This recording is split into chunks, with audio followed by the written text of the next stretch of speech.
Hello friends, ನಾನು ಇವತ್ತು ನಿಮಗೆ ದೋಸೆಗೆ ಆಲೂಗಡ್ಡೆ ಪಲ್ಯನ ಮಾಡೋದು ಹೇಳ್ಕೊಡ್ತೀನಿ. ಅದಕ್ಕೆ ಆಲೂಗಡ್ಡೆನ ಬಾಯ್ಲ್ ಮಾಡಿ ಆಲೂಗಡ್ಡೆದು ಸಿಪ್ಪೆನ ತೆಗೆದಿಟ್ಕೋಬೇಕು.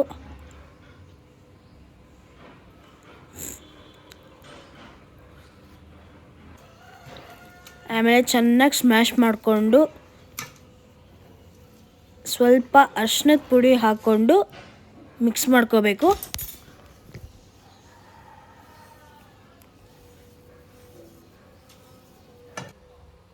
ಆಮೇಲೆ ಒಗ್ಗರಣೆಗೆ ಮೆಣಸಿನ್ಕಾಯಿ ಮತ್ತು ಈರುಳ್ಳಿ ಹಾಕ್ಕೊಳ್ಬೇಕು, ಕಟ್ ಮಾಡಿಟ್ಕೋಬೇಕು ಉದ್ದಕ್ಕೆ. ಬಾಣಲಿಗೆ ಎಣ್ಣೆ ಹಾಕ್ಕೊಂಡು ಅದನ್ನು ಬಿಸಿ ಆಗೋ ತನಕ ಬಿಟ್ಟು ಆಮೇಲೆ ಜೀರಿಗೆ ಸಾಸಿವೆ ಹಾಕ್ಕೋಬೇಕು.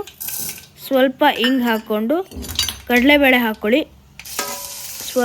ಉದ್ದು ಕಟ್ ಮಾಡ್ಕೊಂಡಿರೋ ಮೆಣಸಿನ್ಕಾಯಿ ಹಾಕ್ಕೊಳ್ಳಿ, ಮಿಕ್ಸ್ ಮಾಡಿ. ಕಟ್ ಮಾಡ್ಕೊಂಡಿರೋ ಈರುಳ್ಳಿ ಹಾಕ್ಕೊಳ್ಳಿ, ಮಿಕ್ಸ್ ಮಾಡ್ಕೊಳ್ಳಿ.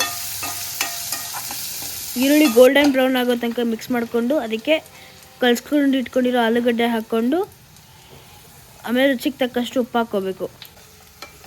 ಆಮೇಲೆ ಈ ಥರ ಮಿಕ್ಸ್ ಮಾಡ್ಕೋಬೇಕು.